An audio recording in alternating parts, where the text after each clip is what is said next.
For me, my first interview ever will always be my most memorable one because I started off with Engelbert. If you think about Engelbert, he is one of the few people alive right now who was a part of that space. He knew Elvis and he'd met all of the biggest names that you can imagine. So for me, I felt this is the closest I could ever get to meeting some of the guys who were my heroes.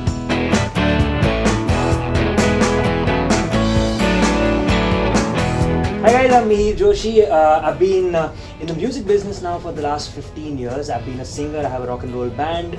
We've released our first album, it's called Mumbai Blues. We put it out in 2014 with Times Music. In 2015, gave us great pleasure, and it gives me great pleasure to tell you guys that we won the GMA Award for Best Rock Album for that album. And apart from that, I've done radio for about 8 years. I host my own talk show called the MJ Show, where pretty much everybody in the music and entertainment industry have come. People from that space have come as my guests. Season 5 is on right now on my Facebook page. And I'm also a WWE commentator on Sony 10.3, so you can hear me every Tuesday and Wednesday morning if you wake up early in the morning, or of course you can watch it throughout the week because they keep repeating Raw and SmackDown quite a lot. So yeah, that's a little bit about what I do, everything from music to WWE. So it's an interesting story. I actually heard about Adagio almost 2 or 3 years ago because of a listening session that they were going to be doing at the Chembur branch, and somebody wrote to me saying there's a Dark Side of the Moon listening session happening. Do you know about this place called Adagio? And I didn't quite know about it, but they introduced me to Aman, and I reached out to him, or he reached out to me on Facebook. I don't remember which it was, but we got talking and I said, yeah, I'd love to come. And I said I'd love to come and play my music as well too, because he told me that there was a guitar class that happened at Adagio Chembur. So I said it would be really nice because the album that I've done, my guitar player on Mumbai Blues, Sanju Agyar, is fantastic. I thought, it would be really nice for the kids there to listen to the album. So I said, yeah, I'd love to come. And that went nowhere, because we spoke about this 2-3 years ago, and then absolutely nothing happened for like almost until about a month ago, where there was a listening session that was happening here in Bandra. Dire Straits Brothers in Arms is what was happening, and I said, you know what, I'd love to come and experience that. And I came here and I did a little extended play, as he calls it, for the album over here. And that was a lot of fun, and that got me thinking that there's a lot more that I want to do with Adagio, because I really love the place. I love the vibe of this place. I love everything that's happening over here. So I said, you know what, let's figure out how we can do more. And that's how Aman and I got in touch with each other, and I started a new series about vinyls, and I've started getting some guests on that. The new show is called MJ on Record, and that's happening right here at Adagio in association with the Revolver Club as well. And that's how I actually got to know about Adagio, and now we're doing a whole bunch of things over here.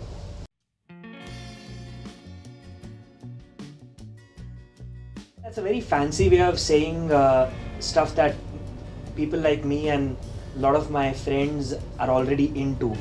We listen to music the way it's supposed to be heard, and it's not just about music, it's about living life, which is exactly what I said in my last answer as well. I love the vibe of Adagio. I love how things are a little slower over here, which is nice, because in this extremely fast-paced world you need to sit back and probably listen to albums. In a generation where everybody is into singles and really small singles, it's nice to find a place where you can sit and listen to a complete album. The faster the world gets, I think it's very important for us to slow down a little bit, just so we can enjoy our life a little bit more. So yeah, that's what I think about the metaphor of the analog culture in the digital world, and I think it's really cool that Adagio is doing something really interesting in a place like Bandra, where everything else is like super fast paced and everything.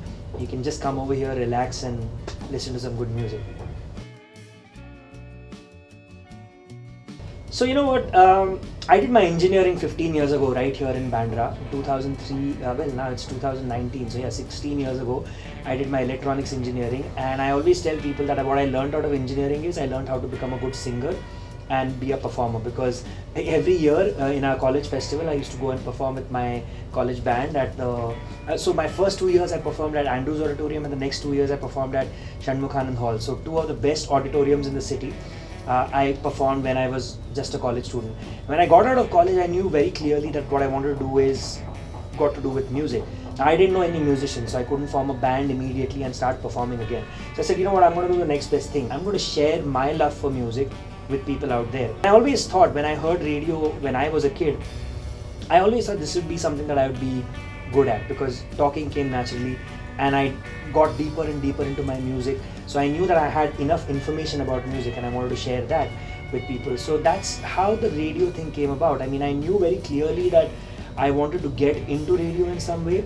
So what I did is I went and auditioned for All India Radio. I got through those auditions. Immediately, 1 year after I finished my engineering, I was a radio jockey. I didn't even think about doing anything else in the interim period. I wanted to get into the music space, and I figured with my limited intelligence at that point of time that the one way to go or get into it was to get into radio and then figure my way out. And it's been quite nice since then.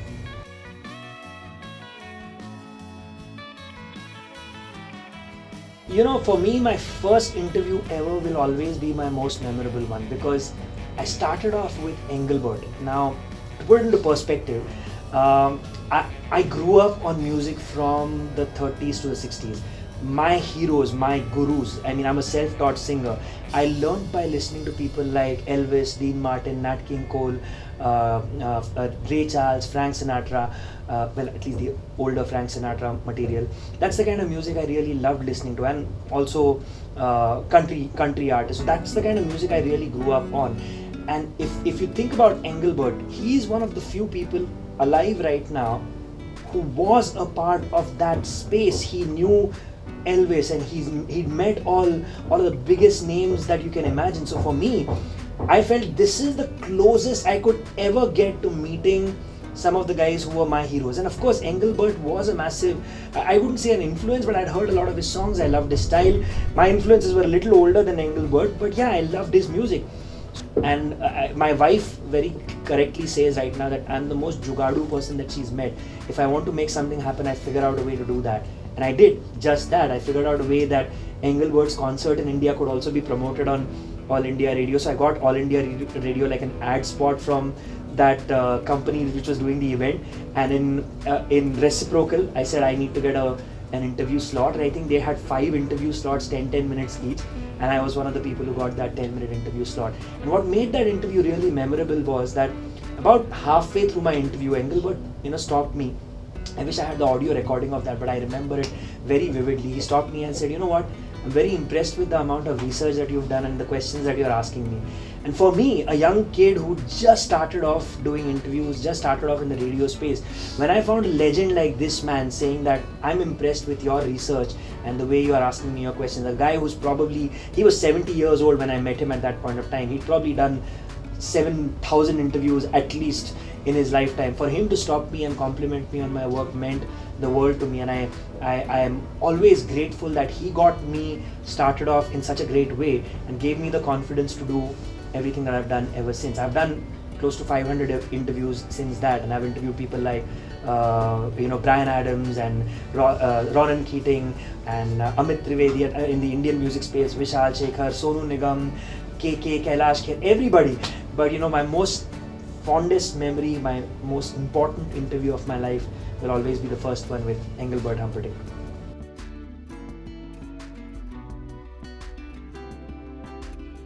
Very frankly, it was just a byproduct. I needed to make money, and I figured out, okay, listen, I'm already doing interviews and I'm doing it in audio format. What if I transcribe those interviews? I'll get more money. I'm already getting a little bit let me put it into perspective. I was making very little money.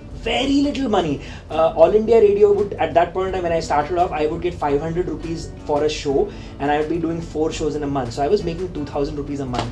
So if I could do anything to get more than 2,000 rupees, I would do it. And therefore the writing came as a sort of an automatic addendum to what I was doing already as a radio jockey. So I said, okay, I can write well, my language skills are decent enough. So I reached out to people and I said, hey man, can I write for you? I mean, I'm doing an interview with this guy, and once the interview is done, I'll transcribe it and give it to you, and will you publish it? And that's how my writing began. And photography, I just took my camera that I had. If I'm going for a concert, I went to watch Mark Knopfler and I had done a little interview with him. I took pictures of Mark Knopfler performing on stage, and those pictures got published in whatever news. I had a shitty camera. This camera that I'm talking to feels like 3,500 times better than that little camera that I was carrying, which was really, really bad. But that's how I did it. It was again this whole thing that I just mentioned a little while ago, being jugadu and figuring out a way. So if being a reporter and being a camera person got me to stand right up front and watch my favorite artist, I'm gonna do that, man. I'm gonna do that. And that's how I got to see Roger Waters from the photographer's pit. I got to see Mark Knopfler from the photographer's pit, like 2 meters, 5 meters away from my favorite singers and musicians. So yeah, I just made things happen so that I mean, I'm kind of giving my secrets away right now, but yeah, this is what I did. I just made things happen so that I could enjoy what I wanted to do in the best possible way. Of course, what I'm extremely proud of, however, was while I was doing all of this writing, I started my own online music magazine called eMusic Post, which I think survived 3 to 4 years. And I did a fair amount of writing over there, a lot of interviews. I had some phenomenal people who contributed work over there as well. People like my dear friend Parag Kamani, Narendra Kusnur, Luke Kenny, all of these people had actually written for eMusic Post back then. So that was something that I was really proud of. But the writing and the photography was just for fun, man, honestly.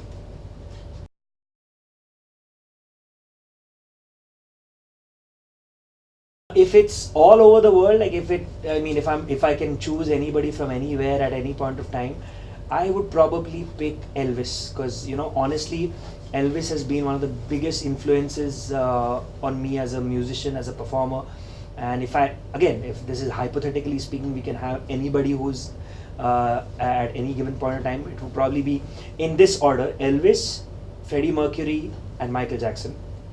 And the people who are alive, whom I can actually get on the show, it'd probably be David Gilmour. I'd love to interview David Gilmour. And in the Indian space, if I had to pick anybody, back in the day, I'd have loved to interview Kishore Kumar, because I think he's amazing. And in today's generation, I've already interviewed a lot of the people I would have loved to interview. People like Amit Trivedi, Vishal Shekhar, KK, Sonu Nigam. These are some of my favorite musicians in the current space whom I've had the pleasure of interviewing. Somebody whom I've not had so far, whom I'd love to have at some point in time, would be A.R. Rahman.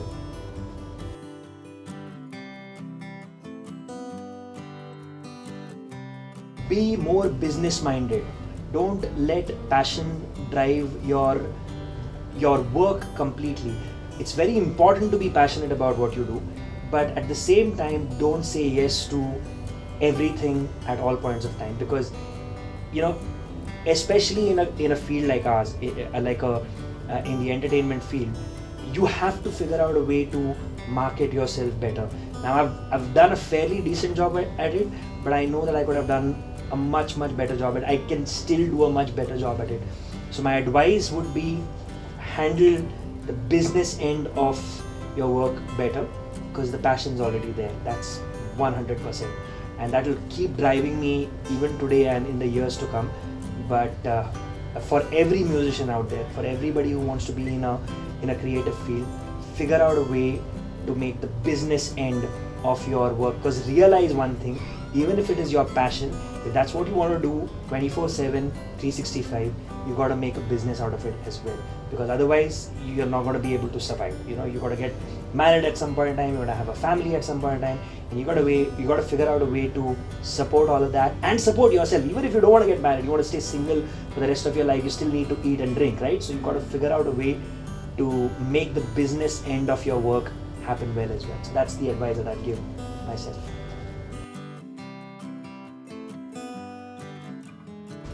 So yeah, this is one of my favorite albums, Dark Side of the Moon by Pink Floyd, and I'm really excited that I'm going to be featuring this album very soon on this new show that I've started with Adagio and the Revolver Club right here at Adagio. We'll be shooting this in a couple of days, hopefully, or at most in a week or so. I'm going to have a very special guest. I'm not going to tell you who it is, to come and talk about this album. You're going to find that out on our social media very soon. This is one of my favorite albums. And here's an interesting story. I met Roger Waters. I have a CD of this album at home. It's framed and put up on my wall. So when I met Roger Waters, if you open the booklet, the CD booklet, there's a place where there's a picture of Roger Waters, and he signed it over there for me. And I think a year after that, Alan Parsons had come to India. So there's a page where it says that engineered by Alan Parsons, and Alan Parsons has signed that for me as well. So I think I possibly have the only copy of Dark Side of the Moon in our country at least, which has been signed by Roger Waters and Alan Parsons. Apart from the fact that now it's a really cool collectible copy, I think this is one of the most incredible albums ever made, and it's possibly one of the few albums that I've heard like thousands of times. So this is something that I would totally recommend, and watch out for Dark Side of the Moon on MJ on Record. It's coming soon. So hey, thank you Adagio for giving me this. Let's see what's inside. There is a very cool coffee mug which looks like a camera lens, a very cool looking pen. Oh, how cool. It's got the Adagio logo on one side. It says State of Mind, which is awesome, and pin badge, and then there's a letter which says hey Mihir, thank you for bringing MJ on Record at Adagio. Hope it reaches where your passion wants it to go. Basically a really sweet little note from Team Adagio. Thank you very much guys. I'm excited to be here working with you guys on MJ on Record. Very happy to have you guys on board as a partner. I'm looking forward to shooting a lot more episodes over here. Thank you. I'll see you soon.